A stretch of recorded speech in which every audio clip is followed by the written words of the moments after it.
কিন্তু আমার লাইফে তো 4টা একটু বড় হয়, আমার রাত্রি পাচ্ছি বংশ পরম্পরার জিনিস। আমি ক বছর বাঁচবো, আমি এখনো 10 বছর। হ্যালো এভরিওয়ান, আমি মৌমি আর তোমরা দেখছো বিজনেস লাইফ। গুড মর্নিং, সবাই কেমন আছো? সুস্থ আছো আশা করছি, আর আমরাও বিন্দাস আছি। তো নিশ্চয়ই দেখতে পাচ্ছ ব্যাকগ্রাউন্ডটা চেঞ্জ, উল্টো পাল্টা।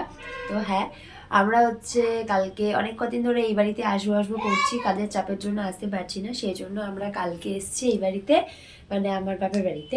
তো এখন 2-3 দিন এখানে থাকার প্রোগ্রাম মোটামুটি রয়েছে। তো এখন অনেক দিন পর আমরা 8টার সময় বিছানা ছাড়লাম। দীপকও আজকে যায়নি, ও আজকে থাকবে। তো হচ্ছে এখন আমরা শুয়েছিলাম, এই এখন বিছানাটা ছাড়িনি, বিছানা ছাড়বো ভাব পুরো 8টা বাজে এই প্রথম। আমরা মানে এখানে আসলে এত বেলা পর্যন্ত আমরা ঘুমাই, বাড়িতে থাকলে তো কাজের চাপ থাকে। Good morning. গুড মর্নিং সকল দর্শক বন্ধুদের, তাদেরকে জানাচ্ছি গুড মর্নিং। সকাল 8টায় ঘুম থেকে উঠে কেমন লাগছে? খুব ভালো লাগছে। আমার যদি এরকম লাইফ স্টাইল হতো আরো খুব ভালো লাগতো, ডেলি 8টার সময় ঘুম থেকে উঠতাম। কিন্তু আমার লাইফে তো ভোর 4টের সময় ঘুম থেকে উঠতে হবে। রেগে যাওয়ার কি আছে? আমার লাইফটা তো ভোরবেলায় চলে যায়, আমার দিন বড় হয়ে যায় আমার, আর রাতটা ছোট হয়ে যাচ্ছে আমার। হ্যাঁ, ঘুমটা কম সবার হয়, রাতটা একটু বড় হয়, আমার রাতটা ছোট হয়ে যাচ্ছে। ঘুমটা অনেকটা কম হয়। চলো উঠি, সারাদিন কি করবো বন্ধুদের সাথে শেয়ার করবো আমরা সব কিছু। আর একটু শুয়ে নি, আরো 1 ঘন্টা। মা 1-1.5 ঘন্টা আগে বসে আছে, আমরা উঠলে চা করবে, চা খাবে। চলো ওঠো, চা করি। তাহলে বেডটি খাবো আজকে আমি। বাবা বেডটি দেখাচ্ছে, ওঠো। শ্বশুর বাড়িতে এসেছি না, নবাবী চাপ তো চলবে একটু। নবাবী চাল টাল কিছু চলার দরকার, নবাব চাল করবে। চলো ওঠো চুপচাপ, ওটা ওসব আমি তো মোটেও পছন্দ নয়। তুমি যদি নবাবও হয়ে যাও তাও যেমন আমাদের লাইফস্টাইল যায় তেমনই থাকবে। ভোর 4টের সময় আমাকে উঠতেই হবে। উঠেই তো তুমি নবাব হবা, ভোর 4টের সময় উঠেই তুমি নবাব হবা, নবাব দীপক দাস রাজা হবা তুমি। এইভাবেই তো খেটে খেটে একটু একটু করে পয়সা জমিয়ে। খালি শীতকালটাই খালি একটু অসুবিধা হয়, বাকি কাল কোনো অসুবিধা হয় না। শীতকালটা কষ্ট না, ভোরবেলাটা কুয়াশা, কষ্ট তো হয়। ঠিক আছে চলো ওটা বন্ধুরা, পুরোটা দেখতে থাকো, সাথে থাকো। ওকে আমি এখন উঠিয়েই ছাড়বো। আমি মজা করছি, মারছি। চলো ওঠো। কোথায় যাচ্ছ? বদ্দির ঘরে? ও বদ্দির জন্য কি খাবার এনেছে তাই দিতে যাচ্ছে, চলো দিয়ে আসো। বদ্দিকে লুকিয়ে লুকিয়ে নিয়ে যাবে, চলো সারপ্রাইজ দেবে বদ্দিকে তুমি। ও বড় মা, না নাতি খাবা নিয়ে আসছে বাবা, বলো তুমি খাও, বলো খাও, বল তুমি তো খেতে ভালোবাসো। ওই সুপ্রিয়াদার দোকানে গেলাম, এটা নিয়ে আসলো কিনে, কি একটা কি ওর মধ্যে টিকটিকি লজেন্স গুলো আছে, ওটা পোড়াই ছিল, ওইটা কিনতাম 10 টাকা। কিচ্ছু নেই, এটা ফাইবারের ওই দিয়ে ওর ভিতর 2-4টে লজেন্স দিয়ে 10 টাকা। ছোট্ট ছোট্ট কয়েকটা লজেন্স আছে। আসো চলো। তো বন্ধুরা, আমাদের বাড়িতে আমার মায়ের ঠাকুরের বাসনের সাথে এই পুচকি পুচকি দুটো কাজল লতা আর একটা এর কি জাতি, একটা জাতি, এই 3টে জিনিস একটু ক্লোজ আনো, দেখাও দেখাও। তো এই 3টে জিনিস আমি পেয়েছি। মার বক্তব্য এগুলো সব বংশ পরম্পরার জিনিস। এটা আমার ঠাম্মার, এই দুটো আমার ঠাকুমার। এই দুটো আমি নিয়ে যেতে চাইলাম, স্মৃতি হিসাবে দেবে না। কোনটা দিতে চাইছো? আমার বিয়ে হলে আমাকে, আমার বিয়ের সময় তো এটা আমাকে দিতে। আমি যেহেতু পালিয়ে বিয়ে করছি নিজে নিজে, তাই জন্য আমার ভাগ্যে এটা ছিল, কিন্তু জোটে নাই। আজকে আমার ভাগ্যে এটা উঠে এসছে, এটা আমি নেব। আমার ছেলের বিয়েতে এটা আমি আমার ছেলেকে দেবো। তোমাদের নিয়মে আছে না এগুলো দেওয়া? না দর্পণ, ওর দর্পণ আছে তো। তো যাই হোক, এটা আমার। এই দুটো তুমি তোমার বড় ছেলের বিয়েতে দেবা না ছোট ছেলের বিয়েতে দেবা না কার বিয়েতে দেবা, তোমার ব্যক্তিগত ব্যাপার। আমি এটা নিয়ে নিলাম, এই যে বাবাকে, বাবা আসলে দেখিয়ে দেবো যে আমার জিনিস আমি নিয়ে নিলাম। তাহলে শালি কি করবে আমার? ওর ব্যক্তিগত ব্যাপার, আমি পেয়েছি, আমি দিয়ে চন্দনা কি করবে? ওর এসবে কোনো ব্যাপার নেই। আমি তো স্মৃতিগুলো মানে আমার নেওয়ার উদ্দেশ্য হচ্ছে আমি স্মৃতি আঁকড়ে রাখি। আমার ঠাকুমা মারা যাওয়ার পর আমার ঠাকুমার একটা এইটুকু স্টিলের বাটিও আমি নিয়ে গেছি, কি আমার ঠাকুমার স্মৃতি এটা।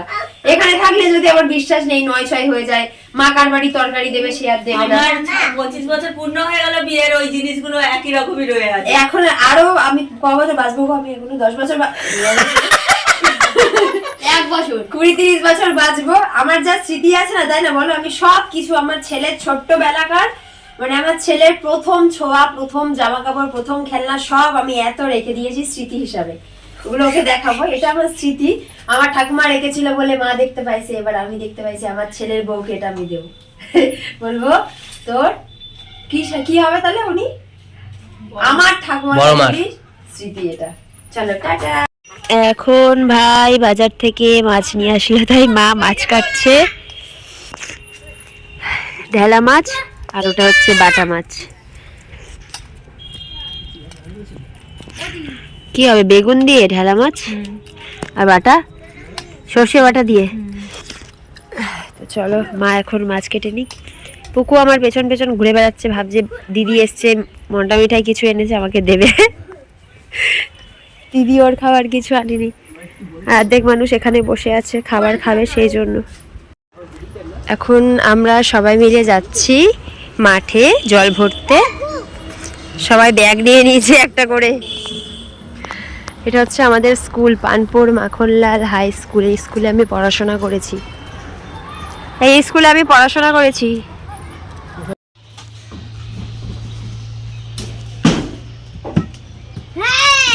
বুবু যাস না, মাথায় পড়বে। ওই ডালটা এই গাছটায় কত পেঁপে, এই দেখো এই গাছেও কত পেঁপে পেকে গেছে। পারো না? না পাকা আছে কটা।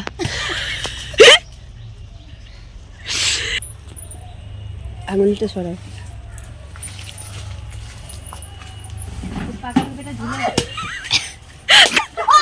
গাছে আর পেঁপে নেই, সব টিনের উপরে। এই গাছের ডালটা কাটো তো, এই পেঁপে কাটা পারো তো, পাকা। আমি বলেছিলাম তো দীপক যদি নিয়ে যায় তাহলে নামিয়ে দেবো গাছটা। কোনটা? পেঁপেগুলো বিক্রি করে যদি। মাথার মধ্যে দুম দাম। সাবধানে। এই দেখো পেপি অ্যাকশন করছে।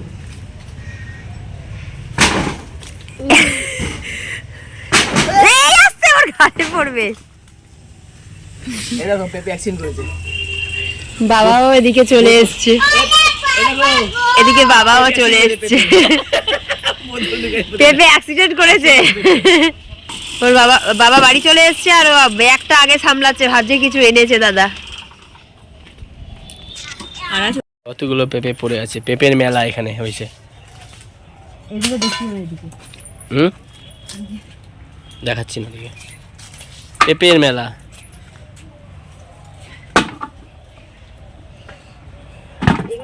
পেঁপের মেলার থেকে আবার পেঁপে গাছও কাটা হয়েছে। তোমার চাদরটা তোলো একটু পিছন দিকে।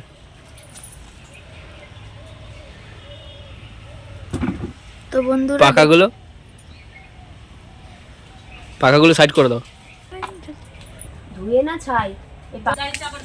দেখো বন্ধুরা, আমাদের দুটো পেঁপে গাছ থেকে 1 বালতি। ক কেজি হবে এখানে? কয় কেজি পেঁপে হবে? 7 কেজির মতো পেঁপে পাড়া হয়েছে। তার মধ্যে এই পেঁপেটা আর এই পেঁপেটা পুরো পাকা, এটাও পাকা। বড় মা দুপুরবেলার খাওয়া শেষ করে ঘুমিয়ে পড়েছিল। বড় মাকে ডেকে আনলাম আর পাকা পেঁপেগুলো বড় মাকে বললাম তুমি কেটে দাও, আমি একটু ধুয়ে দিলাম। এখন পেঁপেগুলো টেস্ট করার জন্য আমি বসে পড়েছি। ছোট থেকেই আমার অ্যালার্জি ছিল বলে বড় মাকেই বলতাম পেঁপেগুলো কাটতে। মানে যখন পেঁপে মাখা হতো বড় মাকে বলতাম পেঁপেগুলো কাটতে। এর আগের বারেও তোমরা নিশ্চয়ই একটা ভিডিওতে দেখেছো, আমি এসেছিলাম আর পেঁপে মাখা হয়েছিল, তখন হচ্ছে বড় মাকে ডেকে এনেছিলাম পেঁপেগুলো কাটার জন্য। বড় মার ঘরেই পাশেই। তো যাই হোক বন্ধুরা, আমাদের এই ছোট্ট ব্লগ তোমাদের কেমন লাগলো অবশ্যই কমেন্ট করে জানিও। এখানে আসলে সারাদিন কোনো না কোনো একটা কাণ্ড কারখানা আমরা ঘটাতেই থাকি। ঠিক আজকের ভিডিওয় তোমরা যেগুলো দেখলে এরকম টাইপসেরই কিছু কাণ্ড কারখানা। আসলে সবাই একসাথে থাকলে এরকম মজাই হয়। তো যাই হোক, আশা করছি তোমাদের আমার ভিডিওটা অনেক ভালো লেগেছে। ভালো লাগলে একটু কমেন্ট করে দিও আর শেয়ার করে দিও। আর চ্যানেলটা এবং পেজটা যেখান থেকেই দেখো। চ্যানেল থেকে দেখলে সাবস্ক্রাইব করো, পেজ থেকে দেখলে ফলো করে দিও। টাটা, বাই বাই, সবাই সুস্থ থেকো, ভালো থেকো।